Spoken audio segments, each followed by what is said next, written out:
কেতিয়া লৰাটো ভাল চাকৰি পালে সে কলেজতে পালে প্ৰফেসৰ তেও যদি কলেজত পালে তেতো ডাঙৰ ডাঙৰ একাউন্ট থাকিবা SBI এপেক্স বেংক সবতে আছে তেও আমি ৰিকুৱেষ্ট কৰিলে যে গাঁৱৰে লৰা আপুনি ইমান ভাল চাকৰি এটা পাইছে আমাৰ তাতে এটা ডিপোজিট খোলক তেও খুলি যদি মান্থলি যদি তেও 10000 বা 5000 এটা জমা হয় তে মান্থলি 5000 থলে তো 60000 পার ইয়ার আবার জমা আহিব তেও পৰা মানে এটো দেখু দেছ এই কাৰণে কৈছো যে ক্ৰেডিট ফাংচন দুটা হয় এটা হল apex bank which is only restricted to our shareholder farmer not to the others but another is deposit mobilization account which is not restricted to only shareholder both shareholder and non shareholder can open the accounts and take the facility of deposit mobilization but it will be only within the area of operation the society cannot go beyond the area of operation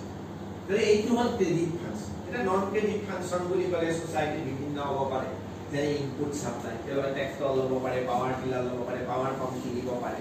খালি বেংকে দেখিলে যে এই সোসাইটিখনৰ farmer আমি এখন tractor finance কৰো branch এই ট্ৰেক্টৰখন ভাড়াত চলা সোসাইটি আৰ্ন কৰিব আমাৰো লোনটো সোসাইটি মাৰক প্লাস আমাৰো এটা লোন বিজনেস হল আমাৰো ইনকাম সোসাইটি এটা ইনকাম কৰাৰ পথ পালে ট্ৰেক্টৰখন ভাড়াত দি পেলাই গতিকে that may be non credit business input supply power tiller power pump tractor কোনোবাই ভাবিলে আমি কনজিউমার শপ এখন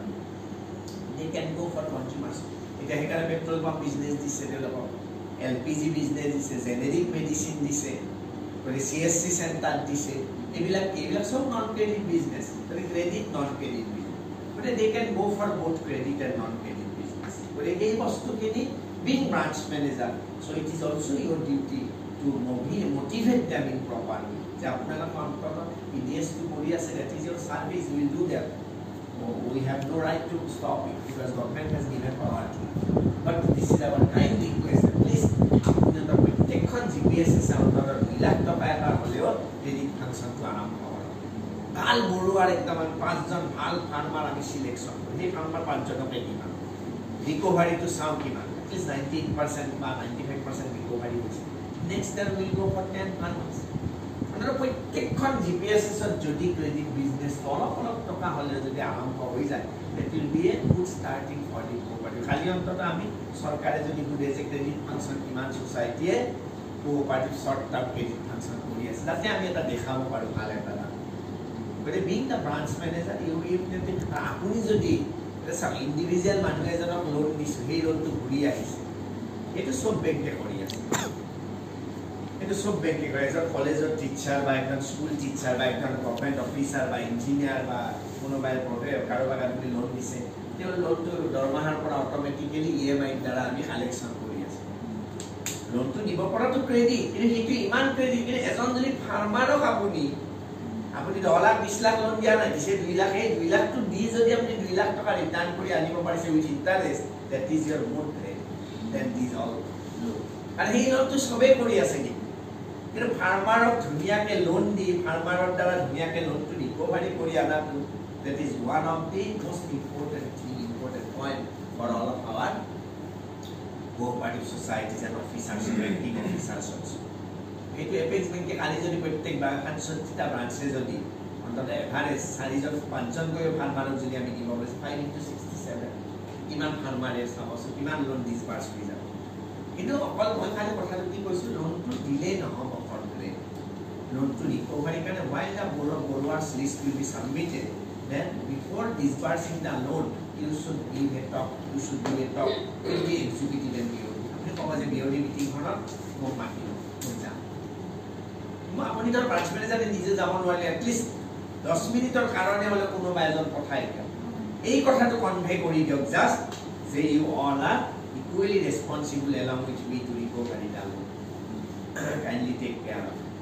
এই কথাটো আপোনালোকে মোৰ সোমাই দিয়ক তেওঁলোকে তাই অনুভৱ কৰিব যদি মোৰ আন্ডাৰৰ দুজন ফাৰ্মাৰক মই যদি লোন দিব পাৰো ৰিকভাৰি কৰি আনো সেইটো মোৰ ক্ৰেডিট তাই অহাবাৰ মই দুটা হ'ল বেছিকে পাম গতিকে that is another thing there are lots of things গতিকে এইখিনিয়ে কথা গোটেইখিনি বস্তু কনসিডাৰ কৰি গুড গভৰ্নেন্স হয় এটা মই ডাইৰেক্ট এক্টলৈ গুচি আহিছো আসাম কোঅপাৰেটিভ সোসাইটিজ এক্ট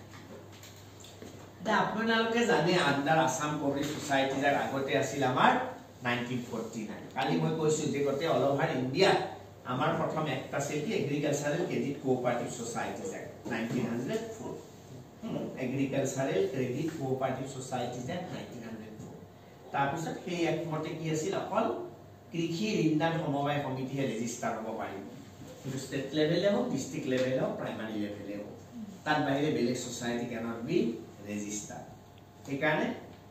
1912 ত এক্টখন এমেন্ডমেন্ট কৰিলে কি যে কোঅপাৰেটিভ সোসাইটিজ এক্ট 1912